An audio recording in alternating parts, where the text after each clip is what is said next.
blablateurs.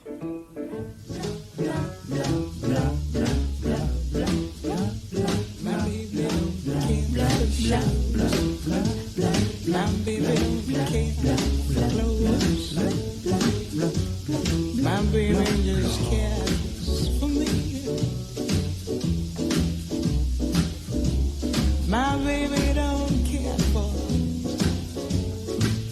cars and races. My baby don't care for. Eh bien, bonjour à tous. Oh là là, je suis trop excitée et trop émue parce que c'est la dernière de l'année scolaire.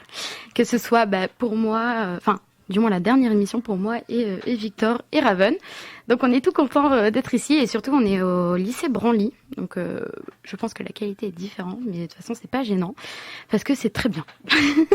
Donc pour cette dernière de l'année, on va faire un petit tour de table parce qu'il y a beaucoup de monde aujourd'hui, que ce soit autour de la table ou même derrière, que vous allez peut-être entendre ou je ne sais pas. Donc à ma gauche, on a Victor. Salut. Qui du coup a plusieurs choses à nous dire. Oui, exactement. On vous fera un petit épisode de la note musicale. Et puis, on vous fera aussi une chronique d'adieu. Eh oui. On a ensuite Elisa. Bonjour. Qui nous fait le retour après 2 ans. Et oui, c'est ça. En duo du coup avec Maori. Bonjour, bonjour. Et oui, des anciens qui sont là, qui sont revenus pour un petit goûter pour la dernière émission. Et aussi pour une chronique du coup. Quel est votre sujet ? De quoi les nouveaux... Je te laisse présenter, Lisa. Eh bien, on va présenter aujourd'hui une série, donc Modern Family, avec un film qui s'appelle Apprentis parents. Très bien, merci beaucoup d'être là. On a ensuite Solène. Bonjour. Qui du coup va nous parler de quoi ? Encore et toujours d'un animé, et je vais faire aussi une petite page sur le manga. Ok, côté technique, on a Miliane. Bonjour. Et Raven. Bonjour. Qui du coup est un duo avec Victor pour la note musicale. Et derrière, il y a plein de monde, je vous l'ai dit, des anciens, hein, Manolo, Raphaël, pour ceux qui nous suivaient depuis il y a 2 ans du coup. On a aussi du coup d'autres personnes qui arriveront après. Et Lucas, Et Lucas qui du coup... et voilà. Bonjour. Donc il y a beaucoup de monde et les autres, vous les entendrez du coup dans la 2e et 3e partie, car oui, c'est une longue émission aujourd'hui. Et nous commençons tout de suite par la chronique de Solène. C'est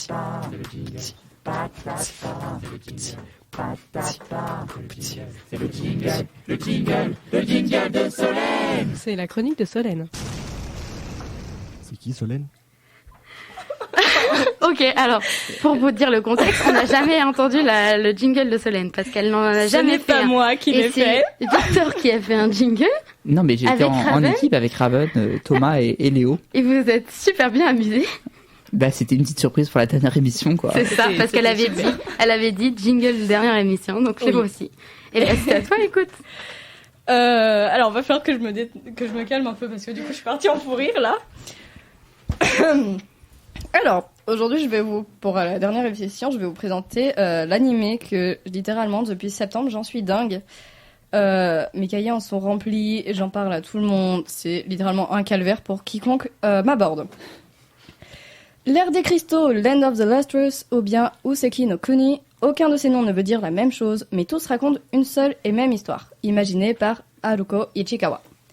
On nous raconte l'histoire d'un monde où la Terre a été frappée par de nombreuses chutes de météorites, réduisant ses surfaces à une simple île en forme de croissant.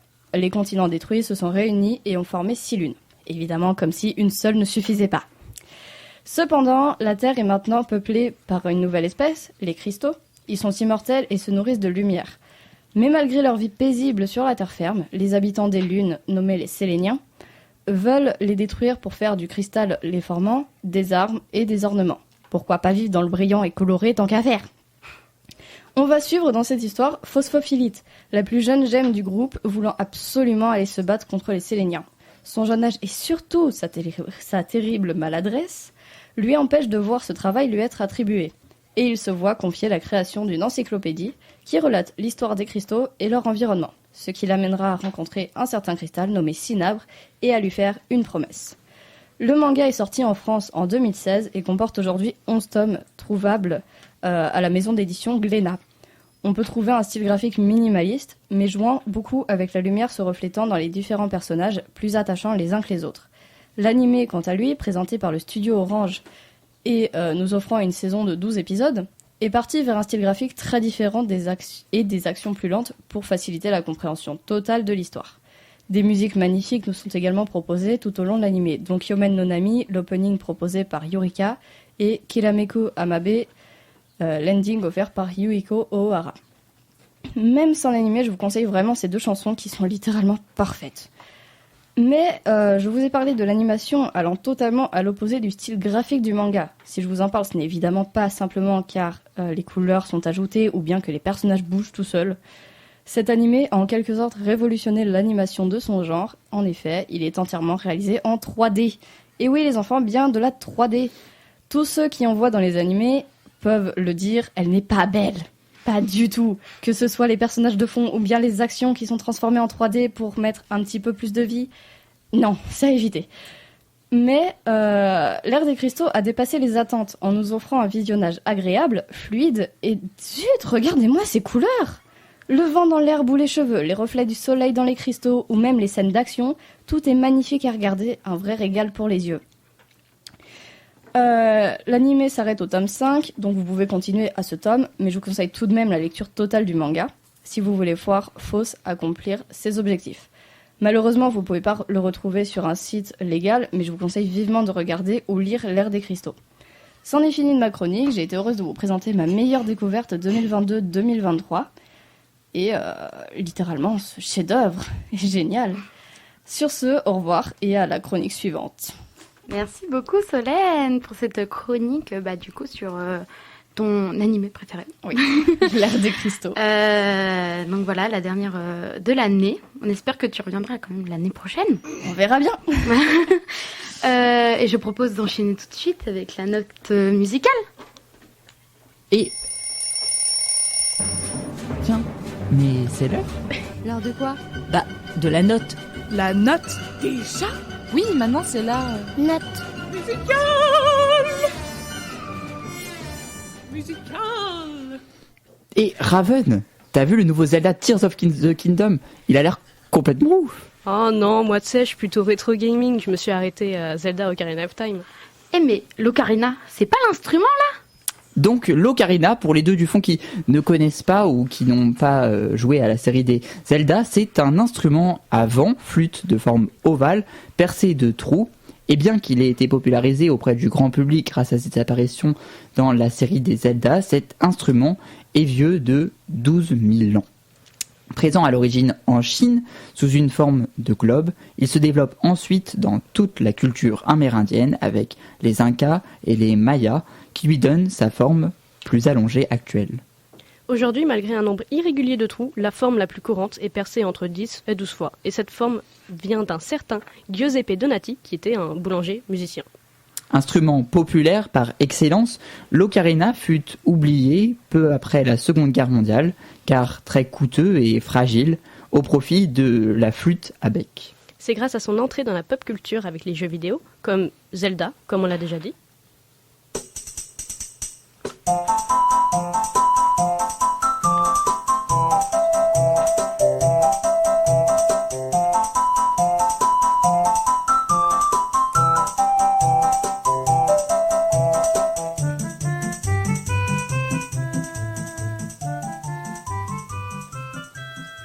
Professeur Layton, Mario 64 ou Pokémon, mais aussi son apparition auprès du plus célèbre corsaire de l'espace.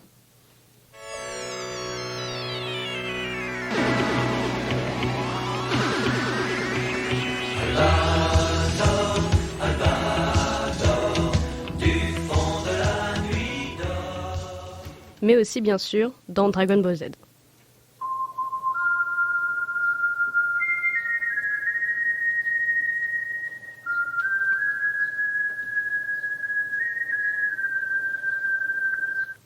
L'instrument connaît donc à nouveau son moment de gloire.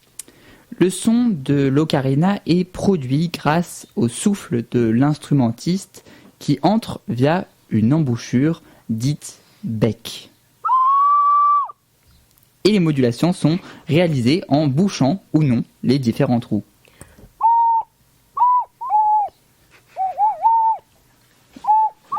C'est trompé, mais c'est pas grave. Raven est donc l'instrumentiste qui nous fait cette magnifique démonstration. L'ocarina donc peut être fait en différents matériaux, terre cuite, porcelaine ou même écorce, graines, pierre et cuivre. Et c'est cet instrument que nous avons décidé de vous présenter pour clore cette chronique, la note musicale. C'était la dernière et on a eu un magnifique concert d'ocarina et ça quand même, je pense que c'est à retenir et à noter.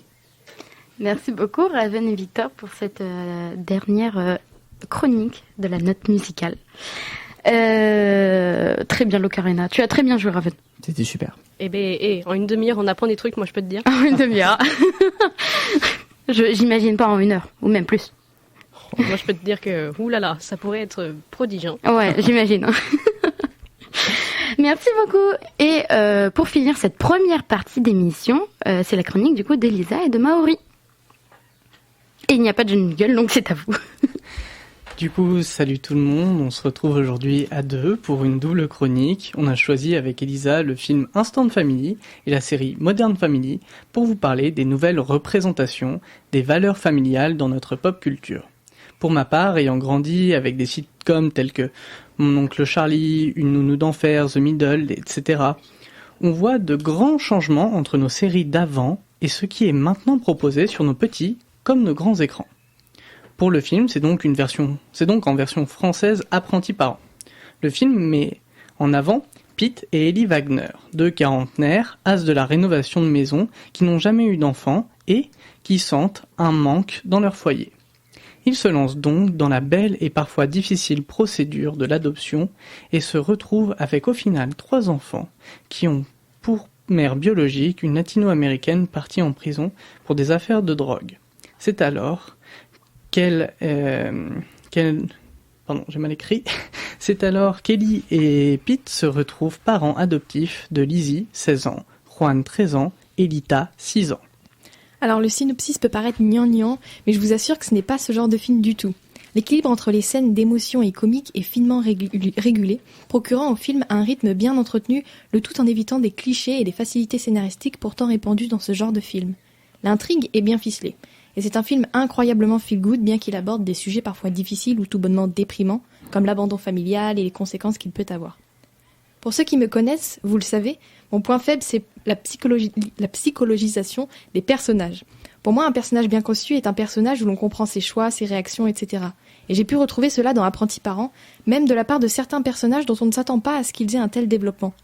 Or, si le scénario et les personnages sont autant bien faits, c'est probablement dû au fait que le réalisateur du film, Sin Anders, se soit inspiré de sa propre vie. En effet, lui et sa femme ont aussi adopté 3 enfants et a commencé à créer son long métrage peu après.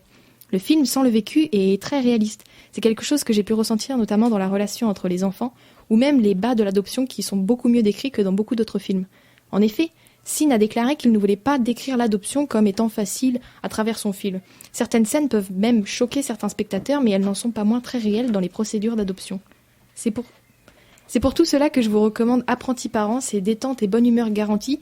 Qui plus est, vous pouvez vraiment le voir avec qui vous voulez. D'autant plus qu'il n'est pas un simple film sur l'adoption, comme l'a dit Elisa. Il parle de l'abandon, de problématiques sur le système adoptif des États-Unis et s'appelle Instant Family en version originale, car c'est le nom du plus gros organisme d'adoption de l'État. Le film est destiné à la sensibilisation de ce que vivent les différents partis, que ce soit les nouveaux parents, les enfants, les parents biologiques, les assistants d'adoption et leurs conditions de vie à chacun.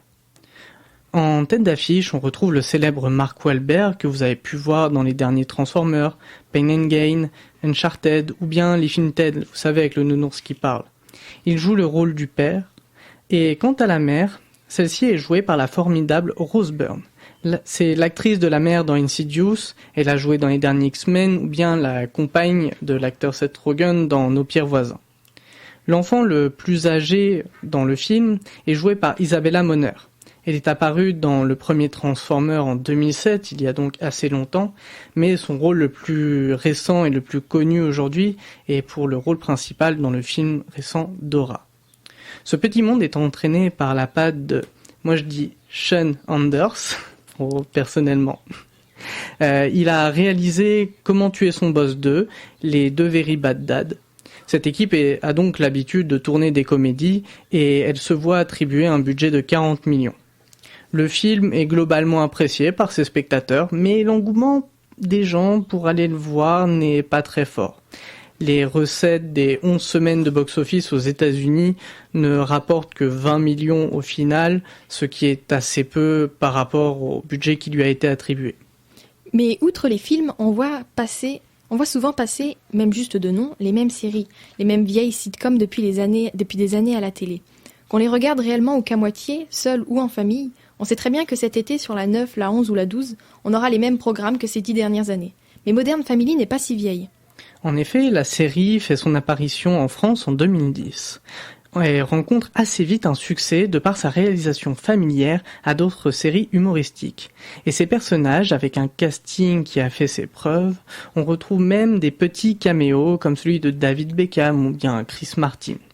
Le producteur se nomme Christopher Lloyd II. Le seul truc qu'il a dans sa filmographie que je connais, c'est que c'est le scénariste du film Souris City. Ceux qui prétendraient que c'est un bon film, c'est la nostalgie qui parle, hein, réveillez-vous. Mais bon, pour en revenir à la série, à la sitcom, le synopsis, c'est donc 3 foyers qui sont tous 3 liés. Dans le premier, on retrouve les Dunphy, les parents sont Claire et Phil, qui ont 3 enfants, la plus grande Alex, la deuxième LA et le plus jeune Luke. Le deuxième foyer est lié entre la mère du premier et l'un des 2 hommes du deuxième, qui est composé de Mitchell et Cameron, un couple gay, qui adopte plus tard dans la série une petite fille qui s'appelle Lily. Et le troisième foyer est celui du père des frères et sœurs des 2 premiers foyers, qui s'appelle Jay. C'est l'acteur du père dans Marier 2 enfants, pour ceux qui ont vu la série. Celui-ci s'est remarié avec une femme latino-américaine qui s'appelle Gloria, qui a déjà un enfant qui s'appelle Manny, à peu près du même âge que Luke, pour rappel, du premier foyer. C'est donc à travers ces 3 foyers, celui de Jay, le père-grand-père, celui de Claire et sa famille, j'ai oublié le terme, la famille nucléaire, voilà, c'est ça, et Mitchell et Cameron, le couple gay qui adopte donc différentes normes de notre société. Modern Family, c'est la série que Lucas me tannait pour regarder, et je dois admettre qu'il avait raison d'insister autant. Au même titre que Apprentis Parents, le rythme est très bien entretenu, bien que Modern Family soit plus axé sur l'humour. Cependant, ce n'est pas au détriment de l'histoire, car son format permet que son développement et celui des personnages ne stagnent pas comme dans d'autres séries. Les personnages sont très intéressants et très attachants, en plus d'être amusants. La série montre à quel point le vécu de quelqu'un peut modifier son comportement dans une famille, comment il montre son amour, etc. Et étant fan de psychologie, c'est un régal. Elle dénonce aussi pas mal de choses dans les familles modernes sans pour autant porter un regard accusateur ou en étant trop insistant, ce qui permet de se rendre compte de pas mal de choses mine de rien. Contrairement à Maori, la seule sitcom que j'ai regardée était Alf. Je n'ai donc pas toute son expérience dans ce domaine. Cependant, niveau représentation familiale dans les films, séries et même animés, croyez-moi, j'ai du vécu. Ainsi, c'est un fait, les familles comme leur représentation au fil du temps ont drastiquement changé. Sans pour autant être en opposition, j'irais jusqu'à dire qu'elles sont en continuité. Et c'est quelque chose de très bien représenté dans Modern Family. Le format de cette série y est particulièrement propice. En effet, on suit 3 générations différentes et les impacts qu'elles ont eus et continuent d'avoir les unes sur les autres. Moi, personnellement, ce que j'ai bien apprécié sur Modern Family, en fait, c'est qu'on retrouve plusieurs mimiques dans d'autres séries. C'est un format documentaire parodique à certains moments, comme on peut le retrouver dans The Office, Parks and Rec, ou d'autres séries de ce genre, justement, où est-ce qu'on voit des personnages qui se posent dans le canapé, devant la caméra, et qui se mettent à parler comme pendant un podcast à nous, spectateurs, brisant le 4e mur. Il y a un humour tantôt à l'ancienne, comme dans Mon oncle Charlie, justement Marier 2 enfants, comme je disais, Ma famille d'abord, toutes ces séries qu'on a vu passer pendant des années sur nos chaînes télé. Et du coup, ça en fait quelque chose d'à la fois nouveau et apportant un humour qu'on avait plus l'habitude de voir entre amis ou en couple sur l'écran familial finalement. Pour conclure, la famille, c'est un sujet très récurrent dans les films et les séries, car elle représente très facilement la base pour aborder de nombreux thèmes. D'autre part, c'est un cadre dans lequel nous avons tous vécu quelque chose, qu'elle soit constituée de parents biologiques, adoptifs ou autres, et c'est un élément. excusez-moi. Le milieu familial est souvent utilisé dans plein de domaines, pub, discours, etc., car c'est un environnement qui forge notre identité, entre autres, et pour lequel nous avons une affection particulière. Ainsi, les films et séries qui se concentrent sur ce thème rencontrent bien souvent du succès. Ce genre de séries et de films, ça forge une génération, parce que c'est assez simple pour ne pas se retourner l'esprit, mais en étant quand même instructif et porteur de valeurs, qui plus est, sont nouvelles et dans l'air de notre temps. Aujourd'hui, c'est plus axé sur la communication et l'écoute des besoins de chacun. On passe par un grand nombre de thématiques autour des liens familiaux, de l'éducation et plein d'autres. Il est ainsi intéressant de regarder les différentes représentations au fil du temps. Notamment en comparant avec ce qui a pu être vu dans le passé, comme Ma famille d'abord, Malcolm, Marié 2 enfants et bien d'autres. Merci beaucoup Marie-Elisa pour cette chronique très intéressante sur un sujet du coup qui vous plaît et du coup d'être venu pour nous parler de ceci. C'est la fin de la première partie, mais attention, il y a la deuxième partie et troisième partie qui arrivent. Donc on se retrouve après 2 musiques de pause. Et du coup je vous dis à tout à l'heure.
He sees the bright and hollow sky.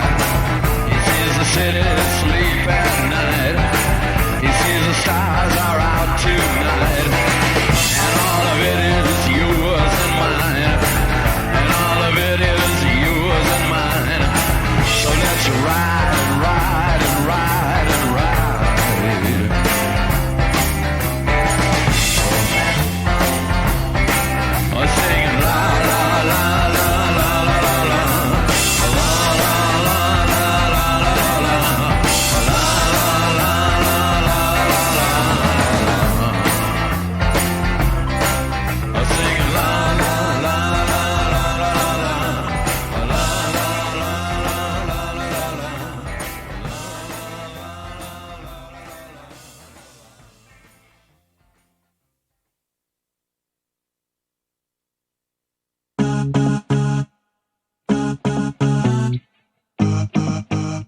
to the sky. If you wanna wait, great. Ha! Singing hallelujah. Pray to God, cover your lives, go to the roof. Ha! Singing hallelujah. Run for your life, cover your eyes, off of the loop.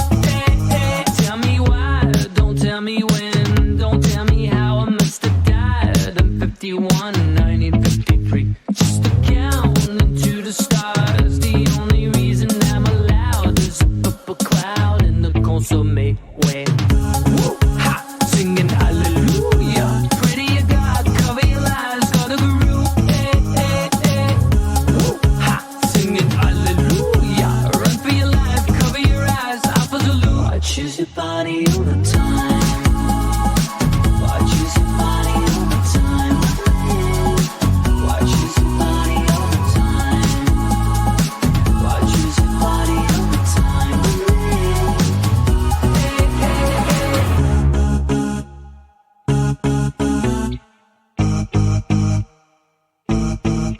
I get you close to sublime. The alibi of Mona Lisa immortalized. Decapitate. Wouldn't change, I wouldn't try. And not a second till I rise. A hologram waiting for the time break.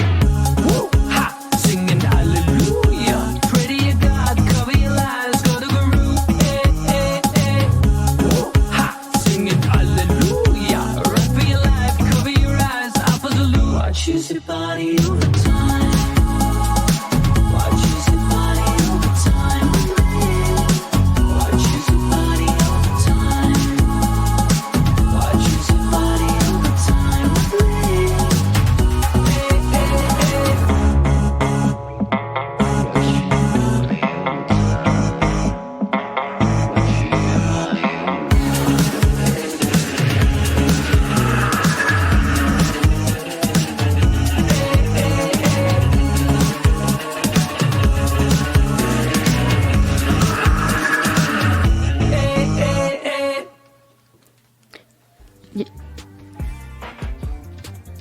Les blablateurs. De retour pour votre bonheur.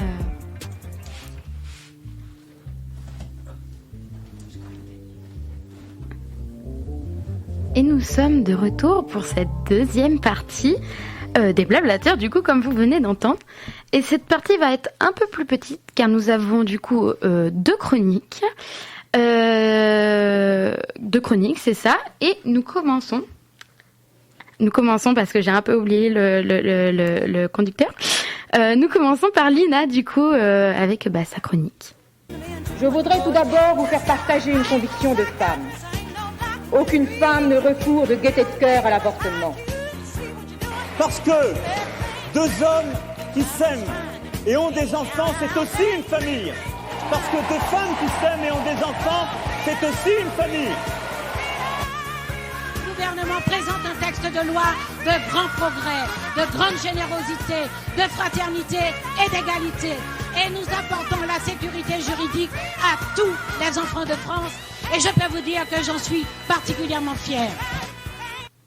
Et bonjour à toutes et à tous, je suis extrêmement contente d'être être présente pour cette dernière émission de la radio.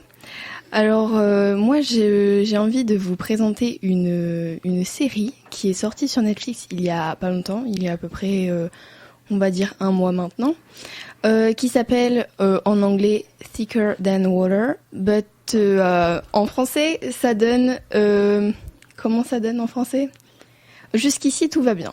Et je pense que vous êtes nombreux à avoir entendu parler de cette série puisqu'elle a été réalisée et produite par Nawel Madani, qui est une humoriste qui est souvent intervenue dans les Marrakech du Rire, mais à l'ancienne, vous voyez, 2016, quand c'était bien drôle. Voilà, Ah, parce que c'est plus drôle maintenant, Léna. Maintenant ça a changé, je trouve que c'est plus pareil. Enfin bref, donc elle était intervenue souvent dans les Marrakech du Rire, et vraiment, c'est une humoriste incroyable, et moi je trouve qu'elle a fait ses preuves en tant que productrice avec cette série.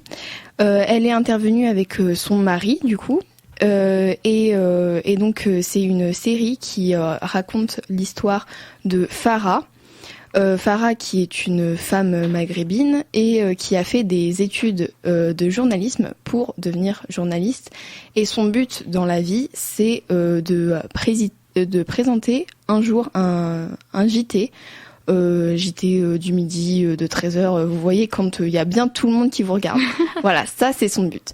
Et le but, c'est du coup de devenir la première maghrébine à présenter le JT du 13h. Et donc au départ, on va la suivre dans sa quête de réussir ce projet. Sauf que elle a plusieurs frères et sœurs. Donc elle a un frère qui s'appelle Selim. Elle a également deux grandes sœurs, enfin deux sœurs en tout cas. Et donc elle a grandi dans une cité comme beaucoup d'enfants issus de parents immigrés. Et donc on apprend au fil de l'histoire que en fait son père a abandonné sa famille quand ils étaient jeunes. Et donc en fait toute la famille a dû se débrouiller sans lui. Et donc on va suivre l'histoire des sœurs de Farah et de Selim et dans leur galère pour subvenir aux besoins de leur famille, et on va suivre leur galère.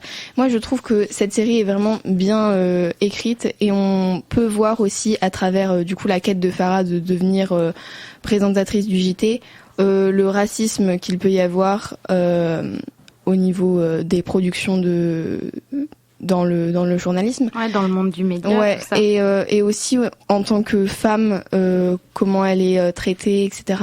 Moi, j'ai bien trouvé que cette série représentait les discriminations vécues dans le monde du journalisme. Mais aussi, par exemple, quand on vient d'une cité, forcément, pour faire des études, on est moins pris. Et puis même on a la casquette de la personne qui vient d'une cité, donc on est moins prise au sérieux. Donc moi j'ai trouvé que cette série était vraiment bien écrite, malgré qu'elle soit cliché au niveau de la religion et du coup des origines. Moi j'ai trouvé que la série était bien écrite, il y avait du suspense, c'était drôle à des moments. On a quand même des petites histoires d'amour, voilà, pour rêver un petit peu. Et non, mais vraiment, je vous conseille cette série, donc créée par Nawel Madani, écrite par Nawel Madani, et donc qui s'appelle Jusqu'ici tout va bien. Merci Lina. De rien.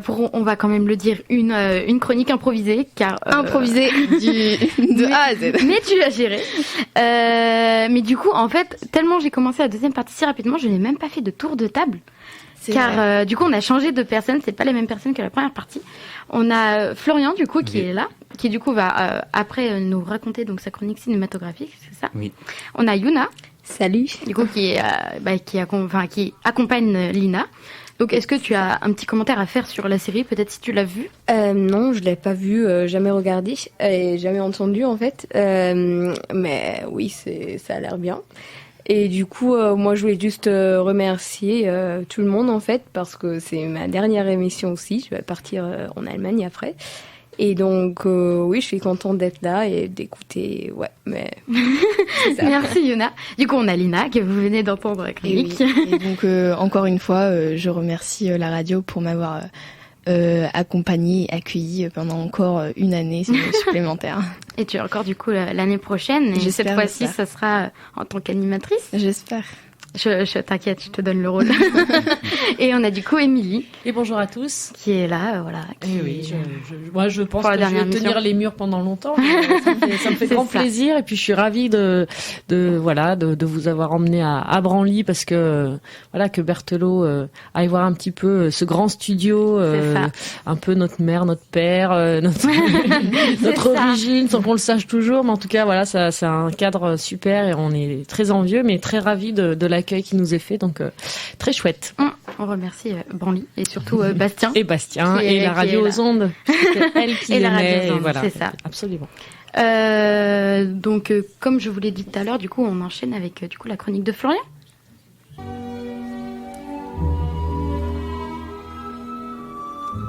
Tu vois, le monde se divise en deux catégories. Ceux qui ont un pistolet chargé Et ceux qui creusent, toi tu creuses.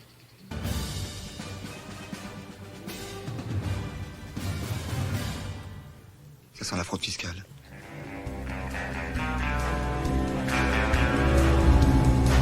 J'aime l'odeur du napalm au petit matin.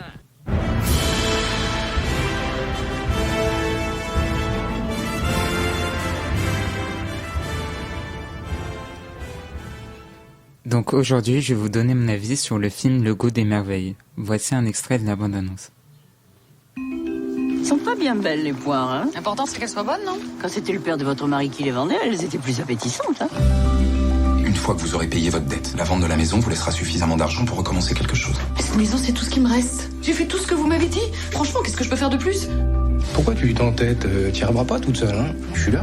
Oh, je t'aime beaucoup, Paul, mais là, avec tous les ennuis que j'ai, je vais pas encore en plus me coller un mec sur le dos. Ça va? Vous voulez que je vous emmène à l'hôpital? Non, je ne bouge pas. Vous pouvez pas rester là.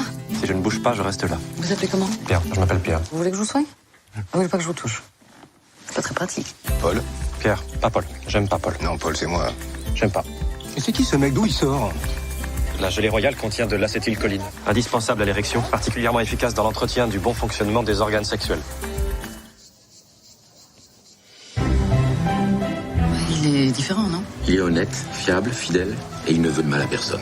En effet, il est différent de la plupart des gens. Vous pensez que je ne suis pas normal? Je sais pas, on peut pas débarquer dans la vie des gens comme ça. C'est pas comme ça que ça se passe. Quand il aime, Aïe! il pince.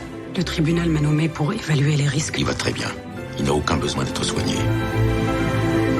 Qu'est-ce que vous regardez? Des nuages. Il vit les choses beaucoup plus intensément que vous et moi. Vous pouvez pas rester. Vous me connaissez pas. Si, je vous connais. Vous êtes têtu, bordélique, blessé, joli. Le film est réalisé par Eric Besnard. Il a réalisé aussi les choses simples, Entre amis, L'Antidote. Il y a des acteurs connus comme Virginie Efira qui a joué dans Revoir Paris, Le Grand Bain, et Benjamin Laverny qui a joué dans Le Discours, Les choses humaines et Je voudrais que quelqu'un m'attende quelque part. Léo Larreac qui a joué dans Maintenant ou jamais, Lucie Faguedet qui a joué dans Loin de chez moi, Hervé Pierre qui a joué dans Maigret ou bien J'accuse. L'histoire du film, c'est une fille jouée par Virginie Efira qui est dans une petite exploitation dans la Drôme provençale. Elle habite dans une petite maison isolée avec ses 2 enfants. Un soir, elle renverse quelqu'un parce qu'elle conduit un peu mal avec un téléphone du coup. Et c'est pour ça qu'elle a eu un accident. Et le garçon, il est devenu autiste suite à cet accident. Et également, il a des différences de la plupart des gens. Et donc, le film va tourner autour de lui et de elle. Donc c'est une belle histoire qui est tournée dans les Drômes provençales.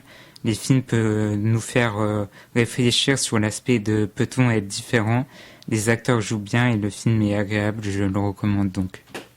Merci beaucoup Florian pour du coup ta dernière chronique de l'année. J'espère que tu reviens l'année prochaine. Aussi. Toujours pour nous parler de cinéma j'imagine. Oui. Et ben cool alors, merci beaucoup. Et ben je crois que nous sommes partis pour la deuxième pause, avec 2 musiques. Avec 2 musiques, les techniciens.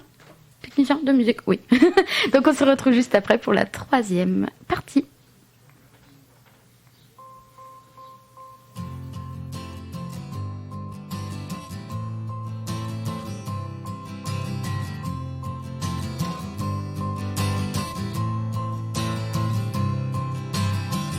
If you please, my dear, would you get out of here? The story is ending without another thrill. Here and now. If you please, my dear, would you let me breathe and leave the keys when you leave? I need a space to hide. Turn your back, 'cause I'm still around. Just look at me sinking down. To turn around is not that bad. This daily mess is ending now. If you please, my dear, would you get out of here? The story is ending and it's so clear. Here and now. If you please, my dear, there are so many songs to sing about what I'm gonna leave without you know. Turn your back, 'cause I'm still around. I will wait for another life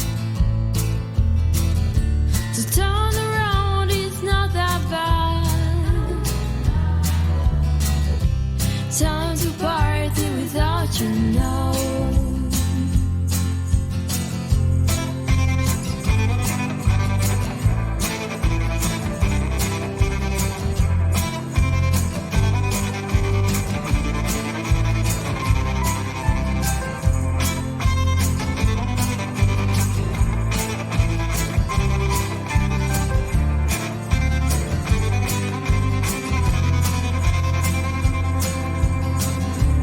Turn your back, 'cause I'm still around.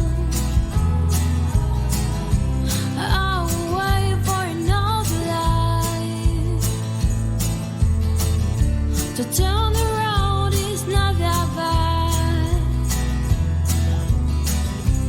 Time to party without you know. If you please, my dear, would you get out of here? The story is ending and it's so clear without you know. If you please, my dear, would you get out of here? The story has ended and it's so clear here and now. If you please, my dear, would you get out of here? The story is ending without enough thrill here and now.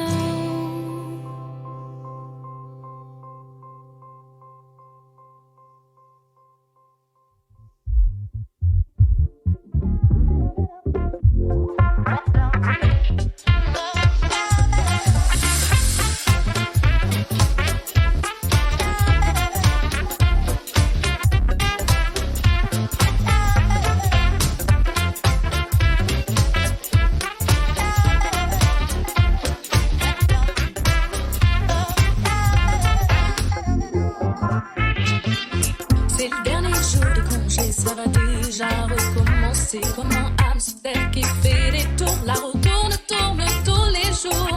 Je passe tout mon temps à me demander s'il serait pas mieux de tout plaquer. J'ai l'impression de devoir reculer et de vivre ma vie presque éveillée.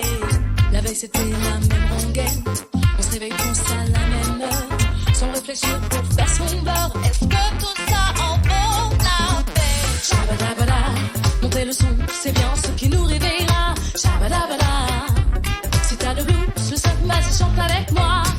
Shabadabada, montez le son, c'est bien ce qui nous réveillera. Shabadabada, une tour de plus encore et oubliez tout ça, et oubliez tout ça, et oubliez tout ça.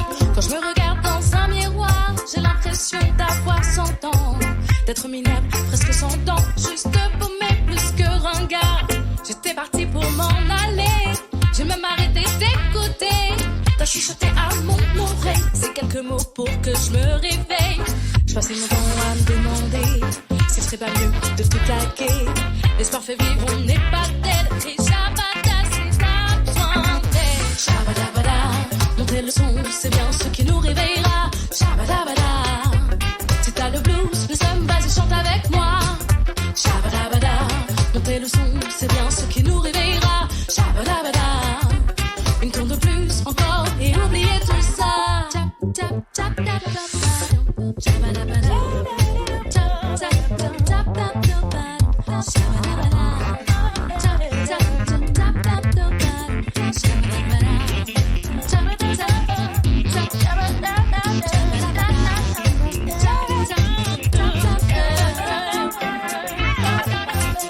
shabadabada.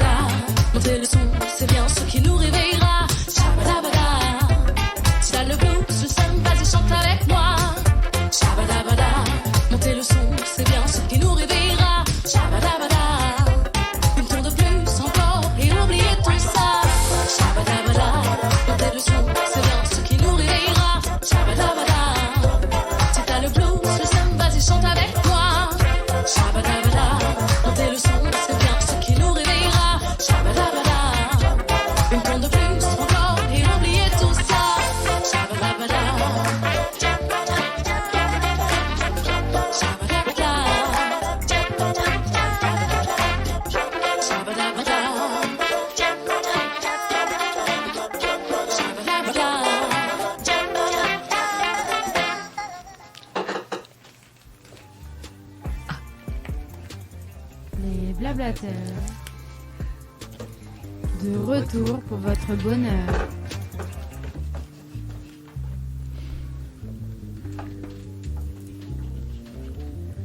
Et nous sommes de retour pour la 3e partie du coup de l'émission et la dernière partie. Et après c'est la fin. Et on va pleurer fort, je sens, dans cette 3e partie.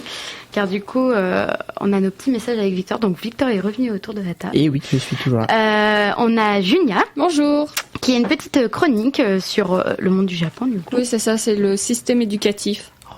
Ok. On a Raphaël qui s'est mis autour de la table.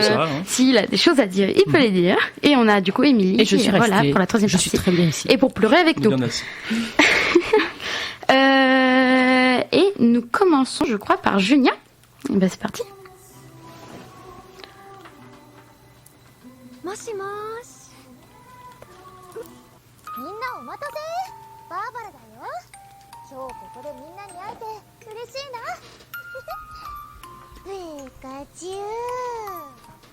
Junia au Japon.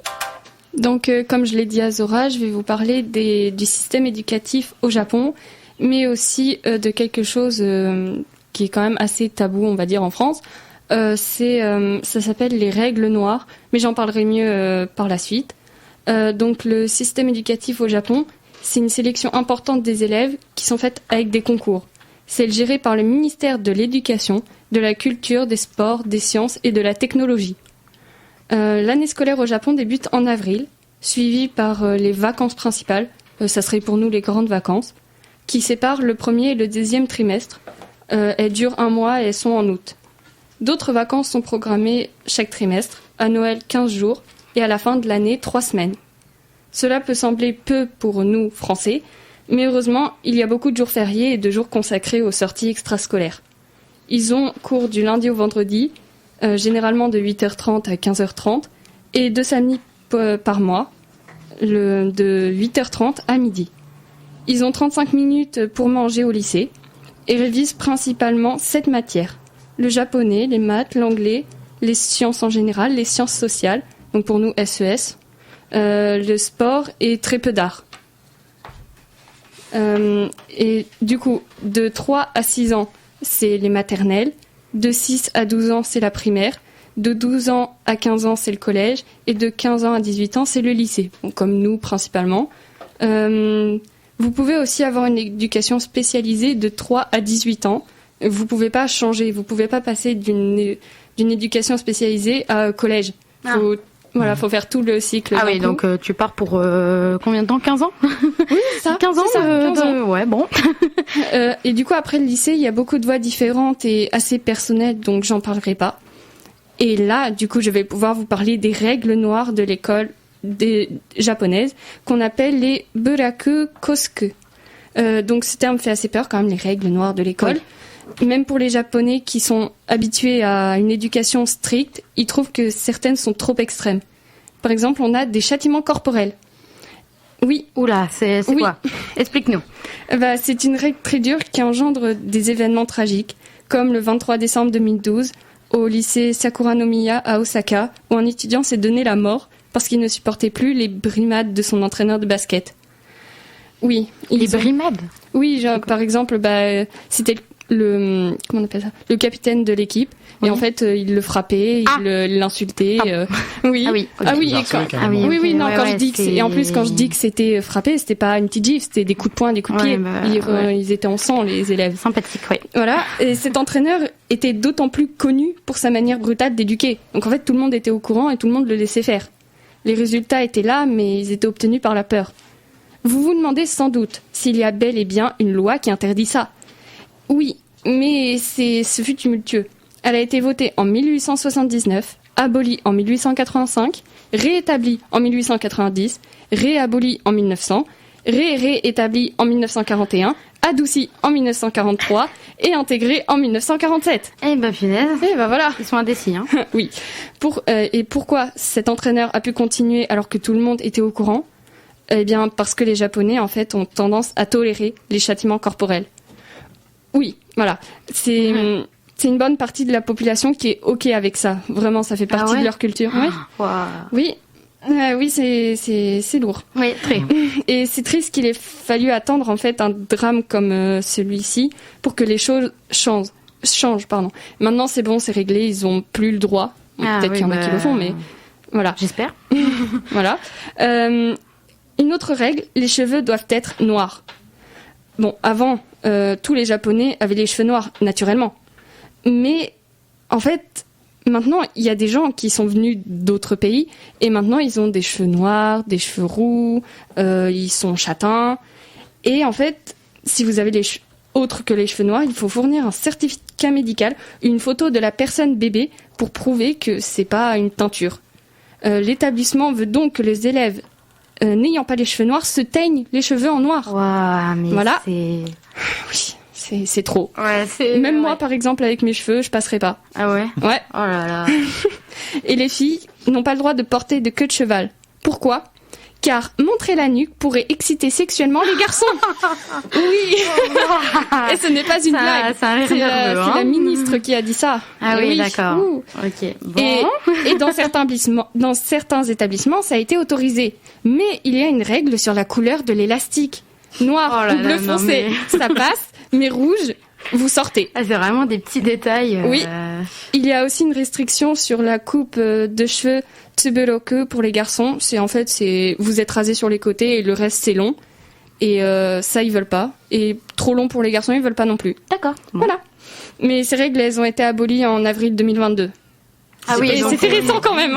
C'était il y a un an, ouais, donc très récent. Ensuite, on a l'isolation. L'isolation est vraiment pourrie, ce qui signifie qu'en été, il fait très chaud et en hiver, il fait très froid.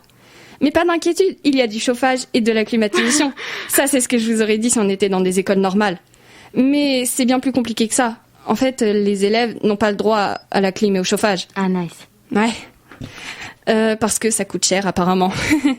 Non, en vérité, c'est pour entraîner des élèves à devenir de forts adultes. Bien sûr, les professeurs, eux, ils ont le droit à la climatisation. Même dans les salles de musique, les instruments ont la clim. C'est quand même pour vous dire à quel point les élèves doivent être... Voilà. Ah oui, ok, d'accord. Oui, voilà. Oui, et du coup, les insolations, elles sont fréquentes. Et bien sûr, on ne peut pas enlever l'uniforme, genre la veste qu'on a, ou se faire un éventail avec une pochette ou quoi que ce soit, parce qu'il faut affronter la chaleur collectivement. Vous crevez de chaud et vous dites rien. Et tous ensemble, collectivement. Ah, ouais. Câlin collectif qui fait 30 degrés. C'est ça. Et j'ai fini avec la règle qui est pour moi la plus absurde. Il faut des sous-vêtements blancs uniquement. Ah oui, ils vont vérifier en plus, ok?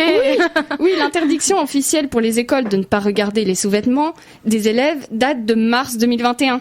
Quand même. La règle est toujours en vigueur, donc ils doivent toujours porter des sous-vêtements blancs, mais ils ont juste plus trop le droit de regarder. Ça, dans certains établissements, ça se faisait en mode hop, contrôle surprise, tout le monde enlève sa culotte. Ah oui, ok, d'accord. Ouais. Wow. Et il y a encore des débats pour savoir si on le fait ou non. Vraiment, il y a des débats politiques qui durent 1 heure sur est-ce qu'on doit regarder les culottes des filles ou pas. Et bon, bien sûr, les parents, cette fois-ci, ont porté plainte. Et en fait, elle a finalement été abolie. Et c'est une bonne chose. Mais pour là, je vous ai vraiment parlé des principales règles absurdes, mais il y en a beaucoup. Ah, mais j'imagine le comment on appelle ça, le truc psychologique, le calvaire. Oui. Ouais, le trouble. Enfin, oui, il y a vraiment l'enfant, il est marqué, quoi. Enfin, oui, c'est ça. Mais quand c'est tout un système, quand tu n'as pas l'habitude d'autre chose, non, tu te rends pas compte. Ouais, quand tu voyages et que tu comprends pas. C'était 3 ans. Oui, c'est ça. C'est les parents, eux aussi, ils ont vécu ça. Donc pour eux, en fait, et puis même ça revient à l'époque des samouraïs. Ils devaient avoir les cheveux courts, noirs, et dès qu'ils faisaient quelque chose de pas bien, ils se prenaient un coup d'épée, je pense, ou quelque chose. Hop là, 2 doigts en moins. C'est ça, exactement. Ouais, mais ça devient grave parce que on est en 2023, quoi, et ça fait peur un peu de se dire que c'est quand même dans un pays assez étant donné, peuplé, assez connu, assez, enfin je sais pas comment dire. Autant les paysages et la culture est quand même assez bien, c'est ça. Mais il y a certains aspects de la culture japonaise qu'il vaut mieux éviter. C'est ça. Et ils le montrent pas, bien évidemment. Oui, bien sûr. Et je crois que c'est à partir de ce moment où on va commencer à chialer. Oh non! Parce que c'est la chronique de Victor avec son petit message d'adieu. Allez. Des hypothèses contradictoires ont été avancées et l'opinion publique s'interroge.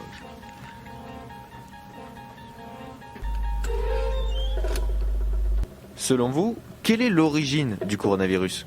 Tout le monde vous dira que c'est un peu la bombe atomique, mais enfin, moi, j'y crois pas, quoi. Que pensez-vous de l'évolution du chômage ? Enfin, moi, je dis franchement, quelquefois, j'ai peur. Quel est votre avis sur les gens qui disent chocolatine ? C'est la décadence. Ne pensez-vous pas qu'il y a trop de frites à la cantine ? C'est pas mon avis, du tout. Au contraire, ils ne sont peut-être pas assez dans certains cas. Victor, reporter. Et ça y est, on y arrive enfin, c'est la dernière émission de l'année et c'est donc celle qui conclut ces 3 années à la radio pour moi et les autres terminales. 3 ans de radio, ça représente une bonne 40aine d'émissions passées à vos côtés, 40 mercredis directs à interviewer, chroniquer, échanger, critiquer, discuter et plein d'autres verbes à l'infinitif que vous pourrez mettre à la suite de cette phrase. On a pu lancer des nouvelles rubriques ensemble, les recommandations, l'instant T ou la note musicale. On a pu participer à cette radio, aux ondes FM, et je crois que ça a été un vrai plaisir pour nous 3. Un vrai plaisir aussi d'avoir un média et un espace de parole privilégié pour pouvoir faire entendre notre voix et pouvoir parler de ce qu'on veut. Un espace où j'ai pu apprendre plein de choses, à commencer par la différence entre un câble jack et un câble XLR. C'est aussi grâce à la radio que j'ai découvert que j'avais un petit tic de langage quand je posais des questions aux gens. Je vous propose d'écouter un extrait. Alors, question plus large, quelle place occupe la presse jeunesse dans une médiathèque ? Est-ce que c'est important ? Évidemment, vous aurez reconnu le reportage du 17 novembre 2021 qui portait sur la presse jeunesse, mais là n'est pas le sujet. Ce qui nous intéresse était juste au début de l'extrait, un petit « et alors ?» qui m'a suivi dans absolument toutes ces interviews que j'ai pu réaliser pour cette radio au moment de poser les questions. Alors, vous allez me dire que ça va. Et alors, c'est pas hyper omniprésent et surtout c'est très discret. Mais au moment de faire le montage, je peux vous l'assurer, on n'entend que ça. Et alors justement,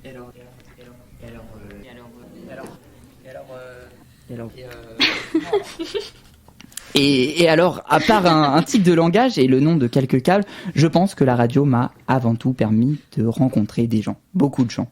Évidemment, on a interviewé des stars, des pas stars, des personnalités locales et des gens vraiment très inspirants. Et pour ça, je réadresse un immense merci à toutes les personnes que j'ai pu interviewer, et particulièrement au cours de cette dernière année. Merci à Sandrine Colette, Anne-Marie Lucas, Marie-Monique Robin, Chantal Bergeron, Jamila, Camélia, Rania, Wassila, Denis Robert, Jean-Luc Maréchal, Guy Fréval, David Vossel et aux élèves interviewés lors des blocus de Berthelot. Merci aussi à Cyril Huvet, Géraldine, Olivier, Alexandre, Emeline, Eric Orsena, Léa Descendré, Thomas Dunford et Bernard et tous les musiciens interrogés dans la note musicale. Merci enfin aux 22 artistes interrogés dans l'instant T et à Oriane Merceron, Cécile Bigot et Catherine Dété, ainsi que toute l'équipe des 3T pour leur accueil et le partenariat. Merci aussi aux personnes géniales qui m'ont offert un micro l'année dernière pour pouvoir poursuivre dans ce merveilleux projet. Mais évidemment, la radio, ça n'est pas que des interviews. C'est aussi une équipe exceptionnelle que, j'en suis sûr, Miliane, Lina, Florian, Solène, Junia et les prochains sauront faire perdurer encore longtemps. Merci à ceux qui nous ont encadrés, Angélique qui m'a sorti d'une interview très difficile, Bastien qui nous a sauvés pour pas mal d'émissions, Lucie qui a élevé la radio au rang d'art avec ses chroniques et ses projets, et Émilie, chroniqueuse, intervieweuse et animatrice à mi-temps exceptionnelle qui nous a offert des projets géniaux. Bien sûr aussi tous les anciens des 2 années précédentes, et puis enfin les 2 zigotos avec qui je me rappelle. On était arrivés en seconde. C'est l'un des premiers souvenirs de la radio que j'ai. Elisa et Maori qui couraient partout en riant. Et je me rappelle que Théo nous avait tout expliqué très calmement au milieu de brouhaha typique des avant d'émission. Ils sont morts de rire derrière la vitre. Vous les voyez pas, mais nous on les voit. Zora, tu faisais la chronique musicale et aujourd'hui tu es à l'animation et je crois qu'on peut officiellement le dire, tu es la meilleure animatrice à égalité avec Théo, Mao et Lina, pour ne pas me perdre l'ennemi. Malgré tes phrases pas toujours très correctes, comme la mythique « Qu'est-ce que tu vas nous parler aujourd'hui ?» Tu as su mettre une énergie dingue dans l'émission et une très bonne humeur, et pour ça, merci. Raven, mon coéquipier de chronique terminé à 12h30 pour l'émission de 14h. Tu es aussi le technicien le plus souple et agile que je connaisse quand il s'agit de faire la technique tout seul, et le technicien le plus stressant quand il faut faire un compte à rebours avant la reprise d'émission. Et même si ça m'a valu quelques nuits courtes, ça a été de très chouettes moments, et j'espère que l'émission des Blavateurs va continuer à faire vivre des choses aussi géniales et amusantes à ceux qui la rejoignent. Et vous savez quoi ? Me replonger dans tous ces extraits à la recherche de mon bon vieux tic de langage, et alors ? Ça m'a permis de retrouver des moments très marrants d'interview, et ça m'a donné envie de vous en faire un petit remix. Alors, pour clore cette chronique, je vous propose d'écouter le titre remixé de Shaim, Et alors ? Châtellerault Road. Parce que moi je suis immortel donc je prévois l'avenir. Vous voyez ce que je veux dire ?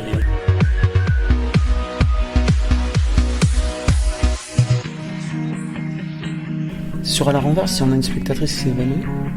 Ah bon ?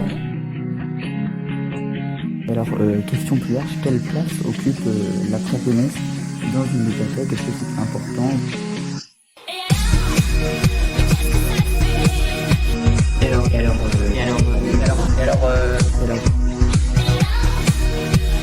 Et d'ailleurs, j'ai une entreprise, moi j'ai beaucoup investi dans Century 21, ça va devenir Century 22,6.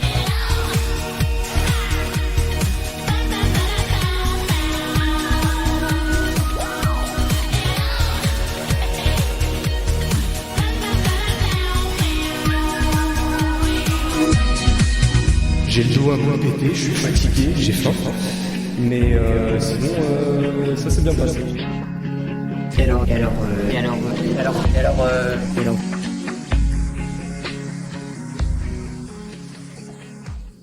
Et alors, Victor, merci beaucoup pour incroyable ce mot de la fin. Bravo. Merci beaucoup, Victor. Oh là là, quel travail. Juste te dire, fantastique. Merci en fait, hein. Parce que je pense que la radio, t'es quand même un membre important de la radio, comme tous ceux qui sont, que ce soit les anciens ou les nouveaux, ou en fait qui sont ici ou même ailleurs, qui n'ont pas pu venir. On a tous marqué, je pense, la radio. De toute façon. Ah oui, Raven, je crois que c'est ton petit mot maintenant d'adieu. Oui, alors Zora. Oui. Zora. Oui. Ma Zora. Oui, c'est moi. Merci de nous avoir fait découvrir de super musique dans tes chroniques, quand tu les faisais encore. Et merci de nous avoir fait découvrir après de superbes restaurants. Parce que c'est super la bouffe. Oui, c'est incroyable. Tu as animé nos émissions comme une pro. Parce que franchement, incroyable. Et j'espère que tu vas trouver une autre radio ou quelque chose de similaire. Comme ça, je pourrai toujours t'écouter. Ah. Et merci à toi aussi, Victor, pour ces 3 années. Et voici un petit poème, rien que pour toi. Oh, le poème. Titre, Victor. Victor, tes chroniques sont des sorts. Tu nous envoûtes tels des dinosaures. Malgré que nous soyons herbivores, nous t'aimons plus encore. Que l'herbe d'été, couleur d'or. Victor, tu es le plus beau des dinosaures. Tu n'as jamais tort. Vitolio lavora in un laboratorio. Ça veut dire que tu travailles dans un laboratoire. Tu es notre super-héros. Même de dos, tu es notre Mario. Wow. Je remercie Camélia, Maëva et Robert qui ont écrit avec moi ce Ça me touche vraiment. Merci beaucoup, Raven. On t'aime très fort. Et moi, je vous aime, mais un peu moins. Ah, bon. Bon, j'ai chialé pour rien, ok ? Bon. Je crois que c'est à mon tour. Alors, vous m'excusez, ce texte, je l'ai écrit à 1h du mat' hier. Parce que j'avais un peu pas le temps. Donc, il y a peut-être des phrases pas compréhensibles comme d'habitude, mais bon, vous avez l'habitude. Bon, je pense que je n'ai pas besoin de le redire, mais c'est la fin d'année. Ce qui veut dire la dernière émission des Blavateurs sur l'année scolaire, aujourd'hui même. Mais surtout, ma dernière émission auprès des Blavateurs, notre dernière émission, avec Victor et Raven. Mais Zora, comment en es-tu arrivée là ? Eh bien, tout a commencé lors des Portes Ouvertes 2020. Je ne suis qu'une élève qui effectue sa dernière année au collège, la 3e. Je ne sais pas vraiment quoi faire pour l'année prochaine, mais une seule chose m'anime vraiment, le fait de devenir journaliste. Durant cette visite, du coup, des Portes Ouvertes, je rencontre 2 personnes qui me marquent. Un grand, brun, qui a l'air d'un prof plus que d'un élève, Et un petit, brun aussi, avec des lunettes, qui parle en nous montrant plein de boutons. Pas vraiment compris ce qu'il disait, mais bon, on fait semblant. Ces deux-là, Théo et Charlie, nous présentent la radio. Je tombe directement amoureuse de l'endroit et de l'ambiance. Pour vous dire, toute la période confinement, grandes vacances, je n'ai fait que penser à ça, au fait que ça m'attire autant. Arrivée la rentrée, le mois de septembre, je suis la première à écrire mon nom sur la feuille d'inscription. Zora Grignon, seconde 2, chroniqueuse. J'étais fière. Dans ma classe, je parle à quelques personnes, surtout à une personne, Raven, ou Tabouret pour les intimes. On parle et sans qu'elle fasse attention, je l'embarque à la radio. Pouf! C'est à peu près comme ça qu'on peut résumer notre rencontre.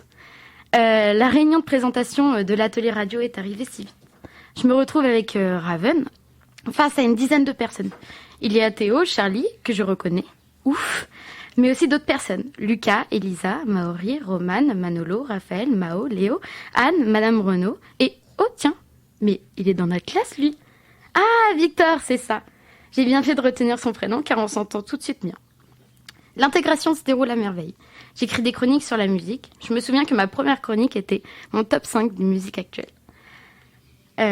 L'année se déroule, j'apprends à connaître chaque personne de l'atelier autour des cafés et des thés dans le bureau de la MDL. J'écris aussi des chroniques sur des chanteurs-chanteuses, Edith Piaf, Sia, Sous The Kid. Enfin bref, je présente mon univers en musique. J'écoute un peu de tout, on peut se le dire. Je découvre aussi le rôle d'animateur, c'est incroyable. J'apprends très rapidement que ce sera Mao et moi, la relève pour l'année prochaine. Je suis émue. Très vite, la fin d'année arrive. Des pleurs et des rires se font durant la dernière émission, la plupart s'en vont. Je me suis quand même un peu attachée à ce petit monde. Une nouvelle année scolaire commence. On accueille plusieurs petits ou grands nouveaux, comme Florian, Lina, Rose et Clinton. Et du coup, Émilie aussi qui arrive cette année.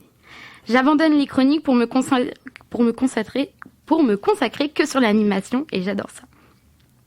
L'année se passe à merveille et tellement vite que je ne remarque pas que c'est déjà fini. On redit une nouvelle fois au revoir, mais cette fois-ci à Mao, Léo et Clinton. Dernière année au lycée, dernière année que je suis à la radio. J'en suis consciente, donc je compte bien en profiter à fond.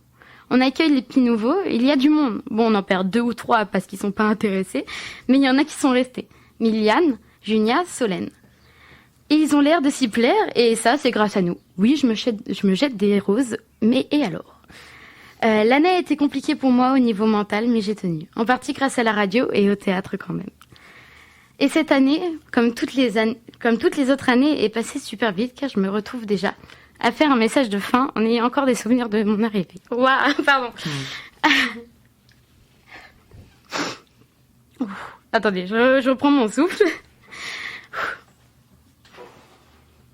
C'est dur, pardon.